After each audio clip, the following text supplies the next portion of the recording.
Paano gamitin ang voucher mo sa Lazada? Gusto mo bang maka-discount kapag bibili ka sa Lazada?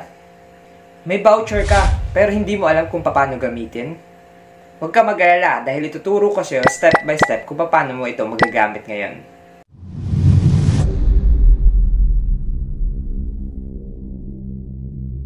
Hi, ako si Archie Noche at sa video na to tuturuan kita kung paano nga paggamitin ang voucher mo sa Lazada para maka-discount ka ng malaki sa susunod mong bibili na gamit.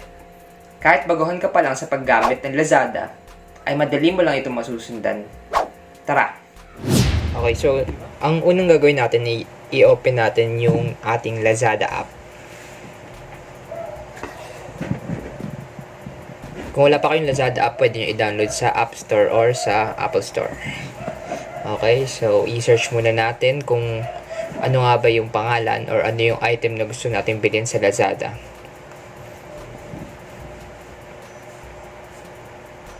Okay, ito yan. Noche Posture Pro Pillow. Yan. Tapos, click lang natin yung gusto natin bilhin.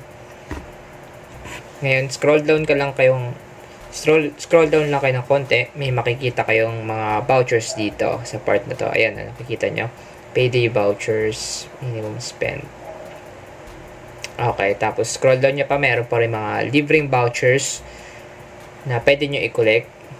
Click nyo lang yung mga collect para makuha nyo. Siyempre, mayroong mga promo si Lazada. Kung gusto nyo kunin, i-collect. I-click nyo lang yung collect button. May marami sila dito, guys. So, i-claim all nyo lahat. Para kung sakaling may mapili kayong voucher or kung ano yung voucher na mas malaki yung discount, yun yung gamitin nyo. Okay, so tingnan mo, pwede na to.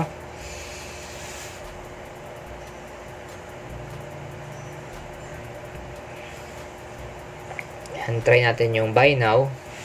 Tapos, click natin kung ano yung item na gusto natin bilhin. Tapos, buy now. Ayan, scroll down lang kayo ng konti. Makikita nyo dito sa part na to, yan sa may baba. Ito yung syempre, i-make sure natin yung COD or kung gusto nyo naman credit card yung payment option, yun yung gawin natin. Okay, nakikita natin dito yung vouchers. Pwede kayong pumili kung ano yung pinaka malaki yung discount para mas malaki ang matipid nyo. Try natin ito, 300. So, dito, isa lang yung pwede nyo i-apply na Lazada voucher. So, click lang natin yung confirm. Tapos, okay, i-click nyo lang yung place order. Dito sa baba, makikita yan. Okay? I-check rin natin kung mayroon mga free shipping vouchers katulad dito. Ayan, may free shipping vouchers. Pag may check, ibig sabihin yan, magagamit mo na siya. Tapos, ayun na. Pwede mo na i-click yung place order dito sa baba para mabili na yung item na gusto nyo.